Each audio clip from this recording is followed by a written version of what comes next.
2010 সালে আমি প্রথমবার ফিফা ওয়ার্ল্ড কাপ দেখি and সেবার ফাইনালে গিয়েছিল স্পেন অ্যান্ড নেদারল্যান্ডস অ্যান্ড ওই ম্যাচে আমি আসলে নেদারল্যান্ডসকেই সাপোর্ট করছিলাম, বাট আনফর্চুনেটলি আমরা সবাই জানি যে ওই ম্যাচে স্পেন আন্দ্রেস ইনিয়েস্তার একটা ব্রিলিয়ান্ট গোলে প্রথমবারের মতো বিশ্ব চ্যাম্পিয়ন হয় অ্যান্ড নেদারল্যান্ড ম্যাচটা হেরে যায়। বাট নেদারল্যান্ড কিন্তু বিশ্বকাপে ফাইনাল সেবারই প্রথমবার হারে নাই। এর আগেও তারা 1974 সালে ওয়েস্ট জার্মানির কাছে অ্যান্ড 1978 সালে আর্জেন্টিনার কাছে ফাইনাল হারে। সো বলাই যায় যে ফিফা ওয়ার্ল্ড কাপের ইতিহাসে Netherland is one of the unluckiest teams, right? So নেদারল্যান্ডকে নিয়ে আসলে আরেকটা স্মৃতি আমার মাথার মধ্যে এখন ভাসছে, সেটা হচ্ছে 2022 সালে আর্জেন্টিনার সাথে কোয়ার্টার ফাইনাল ম্যাচ, যেখানে আর্জেন্টিনা ম্যাচ মোটামুটি জিতেই যাচ্ছিল, বাট ওই সময় ওয়েগোসকে সাব ইন করা হয় অ্যান্ড তার একটা গোলের কারণে ম্যাচটা শেষ পর্যন্ত পেনাল্টি শুট আউটে যায়। But আমাদের যারা আমরা আর্জেন্টাইন ফ্যান আছি তাদের কি অবস্থা হয়েছিল ওই সময়, এটা আসলে ভাষায় বলে প্রকাশ করানো যাবে না। সো নেদারল্যান্ডস আসলে এমন একটা টিম যারা প্রত্যেকবারই বিশ্বকাপে মোটামুটি একটা সমীহ করার মতো স্কোয়াড নিয়ে যায়, অথবা তারা একদম টপ লেভেলের ফেভারিট না হলেও তারা কিন্তু মোটামুটি ভালো ভালো একটা টিম হিসেবে বিশ্বকাপে যায়। বাট ওই যে ফাইনাল স্টেজে গিয়ে তারা আসলে কাইন্ড অফ ধরা খাওয়া যায় আর কি, মানে ফাইনাল স্টেজে গিয়ে তারা আর ওই ধাপটা পেরোতে পারে না। সো এবারের স্কোয়াডটা দেখে আসলে কি মনে হচ্ছে? আমার কাছে অ্যাভারেজ একটা স্কোয়াড মনে হচ্ছে, বিকজ তাদের ফরওয়ার্ড লাইনটা আমার কাছে মোটামুটি উইকার সাইডই মনে হচ্ছে, বাট মিডফিল্ডটা ঠিকঠাক আছে অ্যান্ড যেটা তাদের আসলে স্ট্রেংথ সেটা হচ্ছে তাদের ডিফেন্স। দেখা যাচ্ছে এবারে ওয়ার্ল্ড কাপে ম্যাক্সিমাম টিমগুলোর কিন্তু আপনার ফরওয়ার্ড লাইন অনেক বেশি স্ট্রং, মানে স্ট্রেংথের জায়গা থেকে ফরওয়ার্ড লাইনকে অথবা মিডফিল্ডকে সবার উপরে রাখা হচ্ছে। বাট নেদারল্যান্ডসের ক্ষেত্রে এই জিনিসটা একটু ডিফারেন্ট, তাদের ডিফেন্সটাই হচ্ছে তাদের জন্য সবচেয়ে স্ট্রেংথের জায়গা। এখন আজকের ভিডিওতে আসলে এই ডিফেন্সটা কেমন হতে পারে ওয়ার্ল্ড কাপে, ডিফেন্স লাইনটা কেমন হতে পারে রোনাল্ড কোয়েম্যানের আন্ডারে, এটা নিয়ে আসলে কথাবার্তা বলবো। সো দেরি না করে মূল আলোচনায় চলে যায়। নেদারল্যান্ডের গোলকিপার পজিশনে অবভিয়াস চয়েস হিসেবে থাকছেন বার্ট ভারব্রুহেন, তাছাড়া তিনি হচ্ছে ব্রাইটনে খেলছে বর্তমানে। তো ডিফেন্স লাইনে আসলে কারা কারা আছে? ভার্জিল ভ্যান ডাইক, তাকে ছাড়া তো আসলে নেদারল্যান্ডসের ডিফেন্স আপনি এখনো পর্যন্ত মানে আজকের দিন পর্যন্ত কল্পনা করা যাবে না। সো ভ্যান ডাইককে সাপোর্ট দেওয়ার জন্য আর কারা কারা আছে?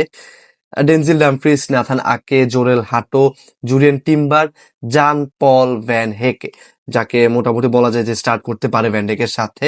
তারপর ভ্যান ডাইক তো বললামই, অ্যান্ড মিকি ভ্যান ডিভেন। এখন প্রশ্ন হচ্ছে এছাড়া কি আর কেউ ডিফেন্সে লাইক মিডফিল্ড থেকে অন্য কেউ ডিফেন্স আসতে পারে কিনা? হ্যাঁ, মিডফিল্ড থেকেও আরেকজন ডিফেন্সে সাপোর্ট দিতে আসতে পারে, সে হচ্ছে উইফার, যে কিনা বর্তমানে ব্রাইটনে খেলছে।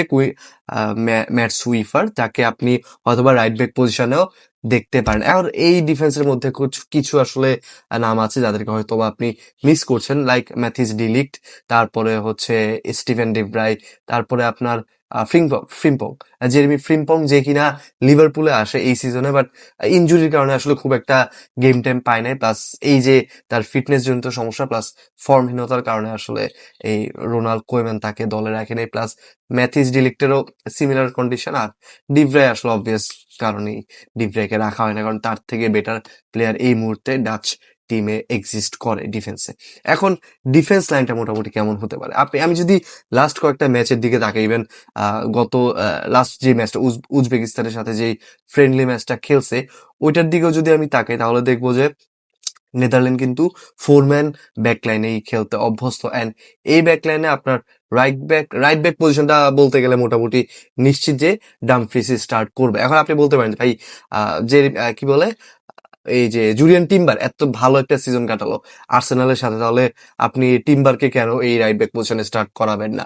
But the thing is, Timber কিন্তু ডাচ ন্যাশনাল টিমে অ্যাজ এ রাইট ব্যাক খেলে না। Even he is not an actual right back, he is basically centre back. But Mikel Arteta তার সিস্টেমে টিম্বারকে জায়গা দেওয়ার জন্য, যেখানে অলরেডি সালিবা আর গ্যাব্রিয়েল হচ্ছে সেন্টার ব্যাক পজিশনে আছে, সেই কারণে টিম্বারকে হচ্ছে as a makeshift right back খেলানো শুরু করে, and he has been doing quite well in that position. এটা আমরা অবশ্যই এই সিজনটা দেখলেই বুঝতে পারবো যে টিম্বার কতটা ইফেক্টিভ ছিল ওই রাইট ব্যাক পজিশনটাতে।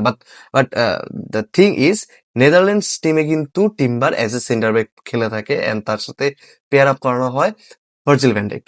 সো এই দুজন হচ্ছে মূলত নেদারল্যান্ডস এর main centre back pair, Virgil van Dijk and এই জুরিয়ান টিম্বার। অন্যদিকে রাইট ব্যাক পজিশনে থাকবে ডেনজিল ডামফ্রিস। তো লেফট ব্যাক কে খেলবে? নাথান আকে আছে তাদের কাছে। বাট আরেকটা ইন্টারেস্টিং ব্যাপার হচ্ছে তাদের মেইন লেফট ব্যাক কিন্তু নাথান আকে নয়। তাদের মেইন লেফট ব্যাক হচ্ছে মিকি ভ্যান্ডিভেন, যে কিনা টটেনহ্যাম হটস্পারে অ্যাজ এ সেন্টার ব্যাক খেলে থাকে ক্রিস্টিয়ান রোমেরোর সাথে। সো মিকি ভ্যান্ডিভেন হচ্ছে তাদের মেইন লেফট ব্যাক স্টার্টার।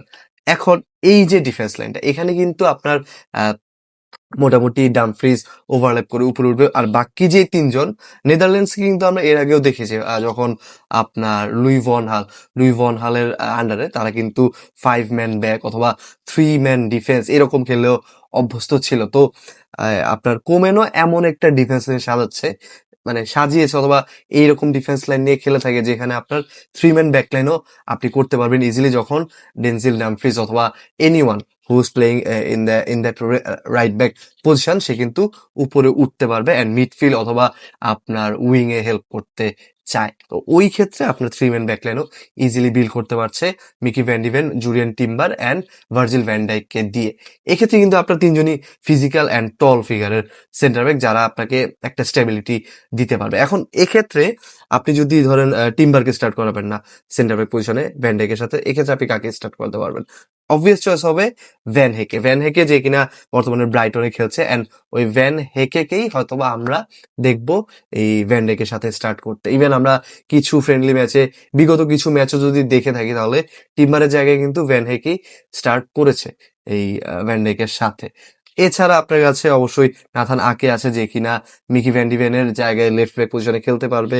এছাড়া আপনার কাছে হাঁটো আছে যে যাকে কিনা আপনি ভ্যান্ডেকে যদি কিছু সময় রেস্টও দিতে চান, এক্ষেত্রে আপনি হাঁটোকেও স্টার্টিং ইলেভেনে রাখতে পারেন। Even as a backup for van Dijk আপনি হাঁটোকে ইউজ করতে পারেন। আবার যার কথা বলছিলাম যে উইফার, যে কিনা মূলত মিডফিল্ডার ব্রাইটনে খেলছে, উইফারও কিন্তু আপনার অ্যাজ এ রাইট ব্যাক খেলতে পারে।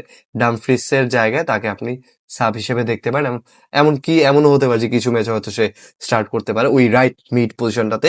ডামফ্রিস আর উইফারের মধ্যে পজিশন সোয়াপও হতে পারে। সো এই হচ্ছে মোটামুটি নেদারল্যান্ডসের এই ডিফেন্স লাইন। সো আপনার কি মনে হয় এই ডিফেন্স লাইন নিয়ে আসলে নেদারল্যান্ডস কতটুকু যেতে পারবে এবারের বিশ্বকাপে? আসলে নেদারল্যান্ডসের যাত্রা আপনি কতটুকু পর্যন্ত দেখছেন? আমার মনে হয় যে নেদারল্যান্ডসের সবচেয়ে দুর্বলতার যে জায়গাটা সেটা হচ্ছে তাদের ফরওয়ার্ড লাইন। আসলে কি বলবো, বলার মতো অথবা ওইরকম টপ ক্লাস নেম হয়তো আপনি এই ফরওয়ার্ড লাইনে দেখতে পারবেন না। হ্যাঁ, আপনি মেমফিস ডিপাই আছে, তারপরে মালেন আছে, তারপরে কোডি গাকপোর মতো প্লেয়ারও আছে, বাট স্টিল এই ডিফেন্স লাইনের সাথে যদি আপনি তুলনা করেন, ইভেন তাদের মিডফিল্ডের সাথে যদি তুলনা করেন, তাহলে মনে হয় যে এই ফরওয়ার্ড লাইনটাই তাদের উইকেস্ট পয়েন্ট। বাট স্টিল দেখা যাক আসলে নেদারল্যান্ডস কি করতে পারে এবার ওয়ার্ল্ড কাপে। অ্যান্ড আপনারা আপনাদের মতামত জানিতে পারেন নেদারল্যান্ডসের এই ডিফেন্স লাইন সম্পর্কে। আর অবশ্যই ফলো করতে ভুলবেন না রেগুলার এরকম কন্টেন্ট পাওয়ার জন্য।